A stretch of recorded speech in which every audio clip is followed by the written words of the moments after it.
la fuerza que experimenta una carga que atraviesa un campo magnético viene dado por su carga, por la velocidad y por la magnitud del campo magnético.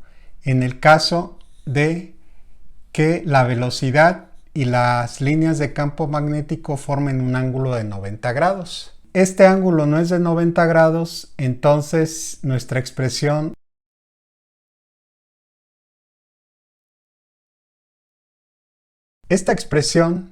se nos convierte en F es igual a Q, distancia entre tiempo nos da velocidad, por la magnitud de campo.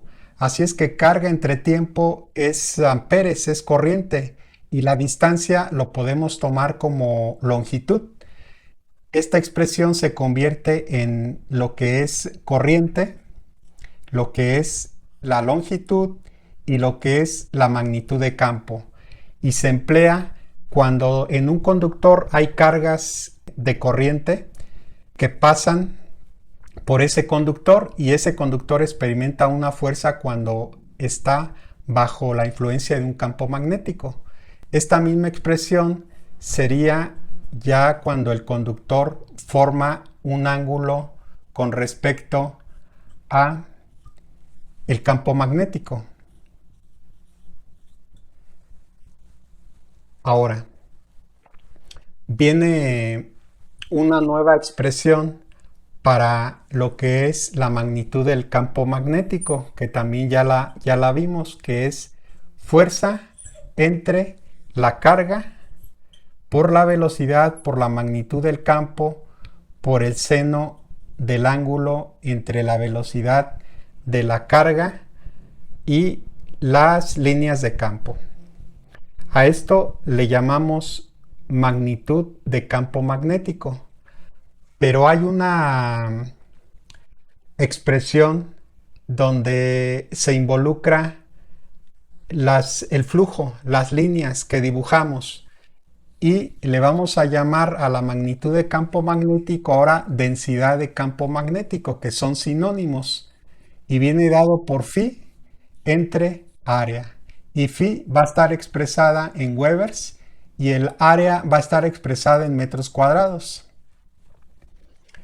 Esto tiene la equivalencia de un Weber sobre metro cuadrado es igual a un Tesla, y esto a su vez es 10 a la 4 Gauss. Las líneas de campo magnético que pasan por unidad de superficie nos van a definir una densidad de campo que es sinónimo de magnitud de campo. Pero acá en este caso, esta V cuando esté en un conductor, cuando el campo magnético esté afectando a un conductor, lo vamos a conocer la V como inducción magnética, porque va a provocar una interacción con ese conductor. En esta expresión, V sería inducción magnética. Acá sería magnitud de campo y acá sería densidad de flujo magnético, que son los tres equivalentes y sinónimos. Mu, subíndice 0, que se conoce como la permeabilidad en el vacío, y la permeabilidad en el vacío viene dada por 4 veces pi, que multiplica a 10 a la menos 7 teslas metro sobre amper. ¿Qué quiere decir? Que cuando el campo magnético está sobre un material, ese material va a tener una permeabilidad, y si no hay material, la permeabilidad va a ser esta. Pero existe una permeabilidad relativa, y esta permeabilidad relativa va a ser igual a la permeabilidad del material entre la permeabilidad en el vacío.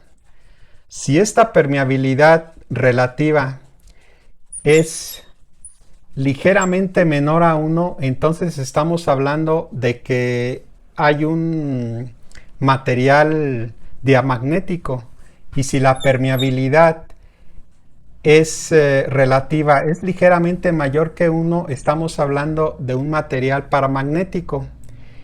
Y de una permeabilidad relativa muy alta estamos hablando de un material ferromagnético. Esto nos va a servir para calcular la intensidad de campo magnético que vamos a representar con la letra H y que multiplicada por la permeabilidad me va a dar la intensidad, la magnitud de campo magnético.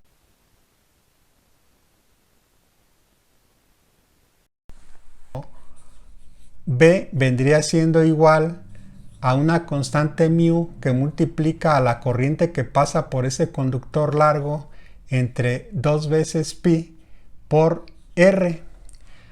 Esta r es la distancia a la que cambia la magnitud de campo magnético cuando se aleja del conductor.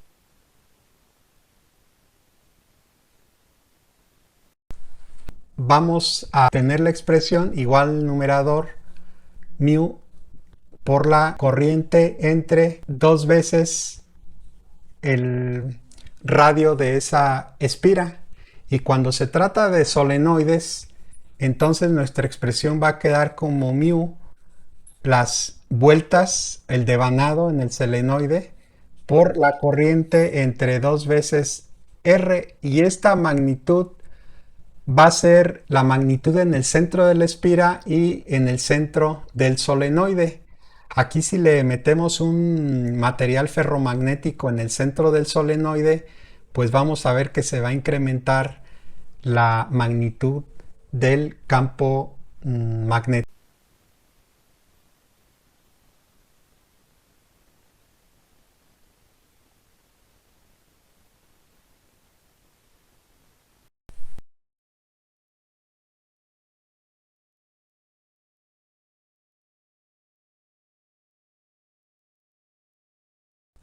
Aquí la sustitución me va a dar una densidad de flujo de 50 por 10 a la menos 6 Webers entre 0.78 metros cuadrados. Esto va a ser igual a 64.1 por 10 a la menos 6 Weber sobre metro cuadrado, que va a ser igual a 64.1 micro teslas. Y esta sería la respuesta a nuestro problema.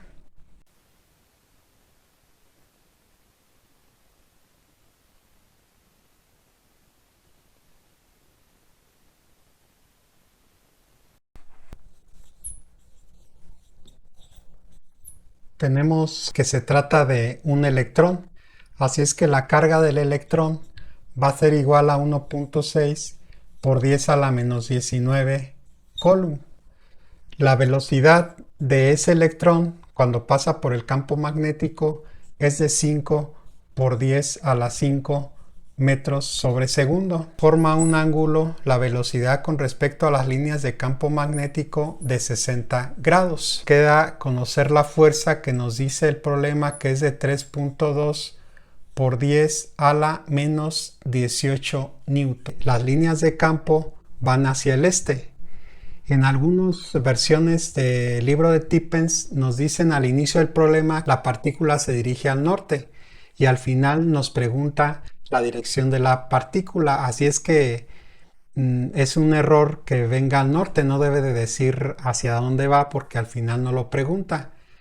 Como es una partícula negativa, se emplea la mano izquierda, y si la fuerza nos dice que va hacia la página, entonces la palma de la mano debe de apuntar hacia la página y las líneas de campo deben de apuntar al este.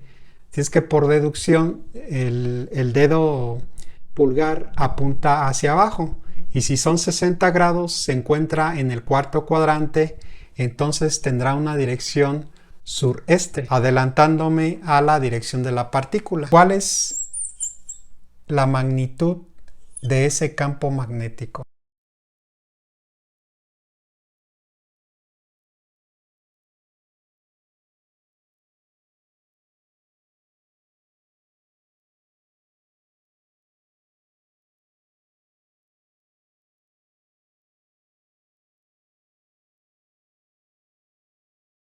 Finalmente nos queda como 46.2 microteslas.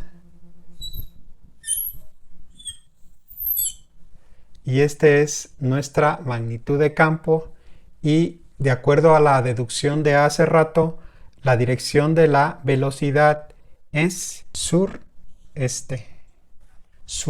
Entonces la velocidad va así, formando un ángulo de 60 grados con las líneas de campo magnético.